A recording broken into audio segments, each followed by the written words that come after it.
Well, here's to protecting amino acids from FDA authoritarianism. And vitamins and minerals, too. Right. Well, let's have a little bit of beta-carotene here as a protectant against both cardiovascular disease and cancer. Certain types of cancer, anyway. Mm-hmm.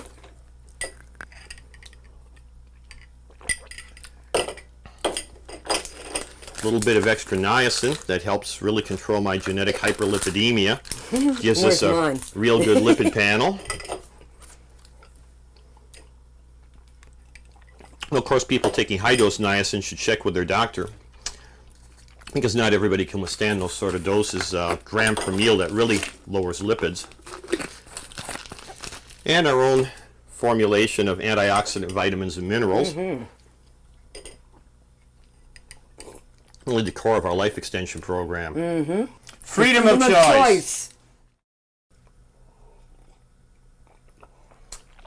This is a nutrient drink mix that contains the nutrients choline and vitamin B5. These nutrients can be used by the brain to make acetylcholine, a natural substance that's very important for things like verbal memory, for focus and concentration. Yeah, we take these supplements every day in the morning when we get up, and we take some more if we have a writing assignment or an interview like this. What I have in here is another nutrient supplement. It's one with the essential nutrient amino acid phenylalanine in there, plus cofactor vitamins like B6, folic acid, and the mineral copper. These can be used to convert some of that phenylalanine into dopamine and noradrenaline, a couple of very important natural compounds made in the brain that nerves use to send signals to other nerves. That's why they're called neurotransmitters. Nerves transmit signals to each other using these. The noradrenaline is a natural upper. It's the brain's version of adrenaline. Helps keep me bright-eyed and bushy-tailed through all these takes. Also, we were taking some other nutrient supplements, a supplement containing a lot of beta-carotene. Beta-carotene reduces the risk of certain types of cancers, such as lung cancer, possibly cancers of the gut. There's also some recent evidence that it can help provide protection from cardiovascular disease. In addition, we took some extra niacin. The reason we do that is to keep our lipid panels down. We both eat a lot of meat. We eat meat with every meal. And I have a genetic hyperlipidemia. I would be in a disaster zone for cardiovascular disease, which killed my grandfather and killed my father. And I'd have to be on a low-fat Pritikin diet.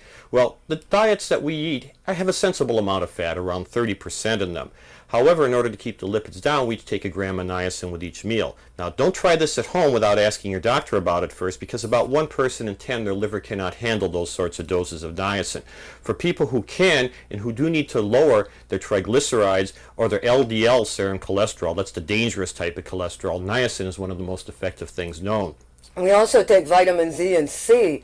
A lot of work on these nutrients has shown that they can provide a lot of protection against certain types of cancer and also cardiovascular disease. In fact, a meta-analysis of several large European studies covering over 100,000 people showed that you could explain something like 60% of all heart attacks in people with reasonably normal cholesterol levels. Serum cholesterol is 220 to 240. Even though this isn't up in the high risk range, there's so many more people in this range, you get a lot of people dying of heart attacks from this. Vitamin E, low levels of serum vitamin E predicted about 60% of the cardiovascular disease in this group. If you include high diastolic blood pressure, low serum vitamin A, low serum vitamin E, and low serum vitamin C, you could predict 87% of the cardiovascular disease, the heart attacks in this particular group. I think that's a very impressive amount of prediction. This is not to say that sensible diets aren't important. They are important, but you are not going to get the sort of amounts of vitamin E that we take. Sandy and I each take 800 units a day of vitamin E. You're not going to get that out of any sort of a diet. The vitamin E, incidentally, does a lot more than protect from cardiovascular disease and cancer. It can also provide substantial protection in other areas. For example, a double-blind placebo-controlled study done by the U.S. Department of Agriculture on elderly human beings showed that 800 units of vitamin E per day was a very potent immunostimulant. Your immune system is your body's police force. It fights off things like bacteria, viruses, funguses, and even cancer cells. And when you get into your 60s, a very important part of your immune system called the T-cell immune system is perhaps 1/5 to 1/10 as effective as it was when you were a young adult.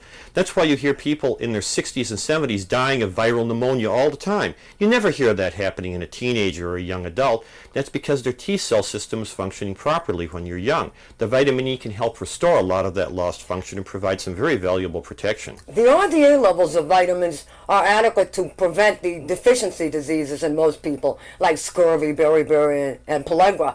But they do not provide the kind of disease-preventing properties that have been studied very extensively for the last decade or two, such as reducing the risk of cardiovascular disease and cancer that have been found for nutrients like vitamin E, vitamin C, and beta-carotene. We take these formulations both to help ward off disease and to extend our lives. Now, I don't think that antioxidant nutrients like vitamin E are likely to increase our maximum lifespan. The maximum lifespan for the human species is around 115, 120 years. I don't think that these formulations will have much of an effect on that. We're not going to count on it anyway. However, very few people get anywhere near 115 or 120. Most people do not die of old age. They die of the age-related diseases like cardiovascular disease, cancer, Parkinson's disease, and things like that. And antioxidant nutrient supplements can provide a worthwhile, though far from perfect, degree of protection against these age-related diseases. And I think that the sooner you start taking them once you become an adult, the better off you're going to be. Sandy and I have been taking high doses of antioxidant vitamins since 1968, and that's quite a long time. Now, one thing I want to say as a caution, you do not want to overdose on vitamin A. That can cause liver damage. We suggest that a person take about 5,000 units of vitamin A a day. Beta-carotene, however, is another matter. Even though it's listed as having vitamin A units, your body only converts as much beta-carotene into vitamin A as it needs. If you took 250,000 units a day of beta-carotene, it would not poison you, though your skin would be likely to turn a bit yellow like a carrot. We want to make it very clear that the maximum human lifespan, about 115, 120 years, we don't think that antioxidant nutrients are likely to increase that substantially. However, very, very few people make it anywhere near 115 or 120 years. They die of an age-related disease, such as cardiovascular disease or cancer, where you can provide substantial, though not perfect, degrees of protection with relatively large doses of some of these antioxidant nutrient supplements. Now, the RDA levels of nutrients provide protection against classical deficiency diseases for most people, things such as scurvy, pellagra, beriberi. But at those low RDA doses, the antioxidant vitamins do not provide the disease-preventing properties that they can at higher doses. As an example, let's take vitamin E. Vitamin E is an immunostimulant, that is, it improves the function of your immune system. Your immune system is your body's police force. It's supposed to kill bacteria, fungi, viruses, even cancer cells. When it fails to do this efficiently, you get sick, you can even die. As an example, when a person gets into their 60s or 70s, a part of their immune system called the T-cell immune system may be 1/5 to 1/10 as effective as it was when they were a young adult. The T-cell part of the immune system plays a very important role in fighting viral infections. That's why you hear of a lot of people dying in their 60s, 70s, and 80s from viral pneumonia. You never, or practically never, hear someone dying from viral pneumonia in their teens or 20s, unless that is they have AIDS, which suppresses the T-cell immune system. Now, the U.S. Department of Agriculture did a double-blind placebo-controlled study on 800 units of vitamin E per day. That's far more than you could get out of any natural diet. This was done in elderly human beings, and they found really remarkable improvements in both T-cell and B-cell immune system function in these people who were given the 800 units of vitamin E per day as a supplement. Now, vitamin E can be taken in these large doses without a problem. That is far larger than the RDA. In the case of vitamin A and vitamin D, though, you really don't want to take them in doses much larger than the RDA. We suggest about 5,000 units a day of vitamin A as being reasonable. Too much of it can damage your liver. Also, you don't want to take larger amounts than the RDAs of the minerals. The RDA levels on the minerals are quite adequate. Except perhaps for the case of zinc, they might be a little bit low there. Also, unless your doctor has diagnosed you as having an iron deficiency condition, do not take an iron supplement. Epidemiological data on males indicates that higher levels of iron in their body result in a higher incidence of cancer. Also, higher levels of iron in the body can help promote the growth of bacteria and other unfriendly invaders, because one of the ways that your body protects itself from bacterial infections is by trying to gobble up all the iron to keep it away from the bacteria who need it. So unless a person has an iron deficiency that has been diagnosed by a doctor, don't take an iron supplement. Most cases of anemia are not caused by iron deficiency. They're caused by a deficiency of either B12 or folic acid, a couple of vitamins.